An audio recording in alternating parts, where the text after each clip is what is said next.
Don Ricardo estaba represaliado pola guerra tamén, el tamén tuvera preso.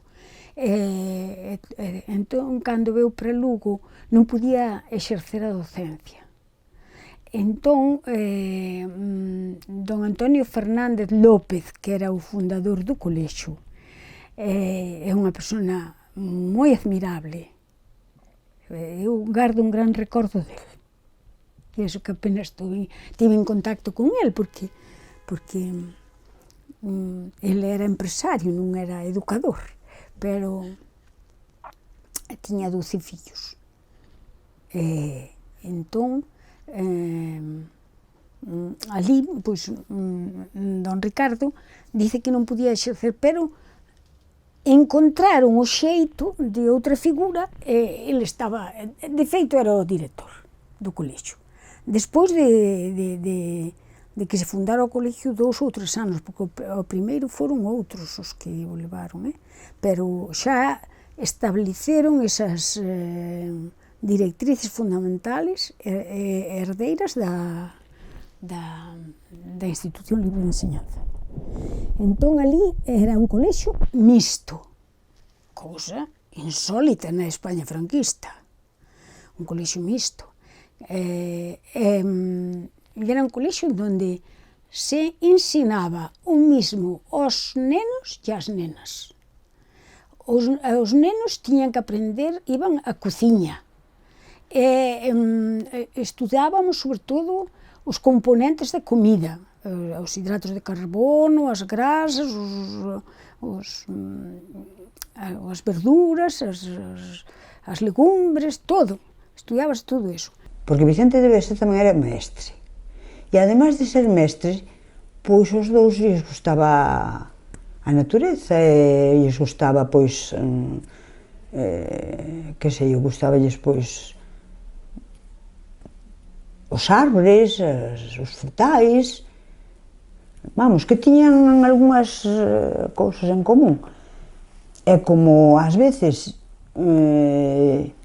no Fingoi facían charlas pos mestres de agricultura e tal e cual, pois foi por aí, por onde el se atopou co colexio Fingoi. Supoño que o primeiro que lle parecería que ese colexio que iba a ser moi caro.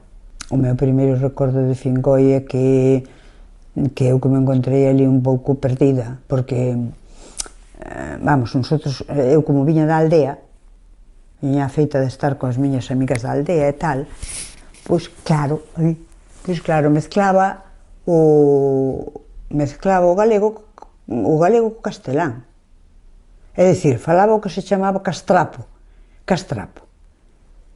Parte galego, parte en castelán. Entón falaba, por exemplo, pois, eu acórdome que unha vez dixen no Fingoi, oye, pecha a porta. Entón, ai, oye, e despois repetían elas, non? As compañeras me dicían, oye, pecha a porta, e tal. Entón, claro, eu sentíame un pouco como, non discriminada exactamente, porque tampouco superei no fácil, non me causou gran trauma eso, non. Non recordo, vamos, home, non me gustaba. Pero de alguma maneira serviume de acicate para... A educación equiparouvos a todos, non? Sí, a educación, sí. Aí... Sí, bueno, despois eu tuve amigas do colexio e aínda as teño, non? Don Ricardo deu-me clases e, ademais de darme clases, a min, xa digo aí que enseguida adquirí moito prestixio aos seus ollos, porque eu era unha nena galegoparlante. O sea, meu pai esforzárase tamén porque faláramos castelán, pero tamén, como estudábamos cos nenos da escola, pois sabíamos o galego. Entón eu, ás veces levaba máis clases para que lles pronunciara as vocales abertas e cerradas do galego, que eu distinguías sin ninguna dificultad. Entón eu sabía dicir o oso animal e o oso esqueleto, do esqueleto, non sabes? Como as outras cousas, acórdome que outra cosa que me mandaba pronunciar moitas veces era o cordeiro e o cordeiro, o que fai cordas, non sabes? Porque eu sabía dicilo, claro. Bueno, pois de don Ricardo eu a verdade é que gardo moi bons recordos de don Ricardo. Bueno, pois que don Ricardo, pois...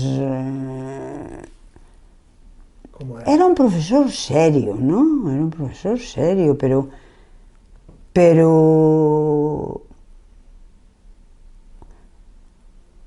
admitía moitas cousas e eran ben razonadas. Se lle parecía a él que tiñas algunha razón, pois escoitaba. Non era deses que te castigan por castigar. Bueno, ás veces tamén se equivocaba, non? Ás veces tamén castigaban. O mellor todos non falan igual, pero bueno, a min non me pareceu especialmente severo. Tiña sentido do humor, don Ricardo, tiña sentido... Bueno, eu vexo así, Eu sei que hai xente que non, a lo mejor non o veía así, pero eu vio un señor, claro, ás veces enfadábase, cando se enfadaba, pois todos lle tiñamos, bueno, lle tiñamos algo de medo os enfados de don Ricardo, pero bueno, pero era unha persona moi, vamos, eu penso que tiña sentido do humor. Enseguida me colleu como recitadora, porque facía concursos con recitado de poesías ou lectura de textos, tampouco sempre eran, non sempre eran poesías, tamén ás veces eran textos.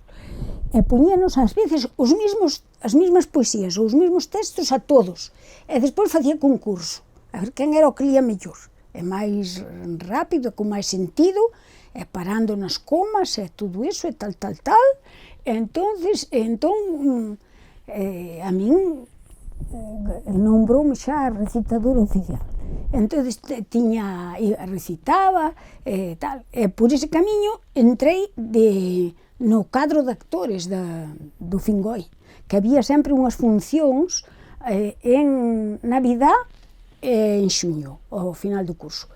Esas funcións compuñanse de moita variedade de actividades, todas eran como o froito das actividades extraescolares que había naquele colexio, que eran moitas.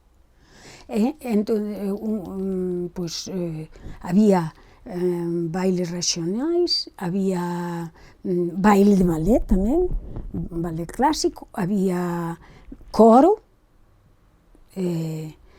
tua nai era solista do coro, pero eu non,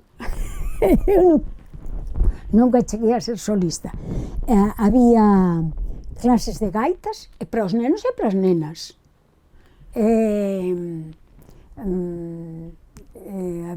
Tocaban as panderetas, tocaban as, como se chaman, as castañolas, tocaban todo no colexio, facíanse ensaios e de todo, bueno.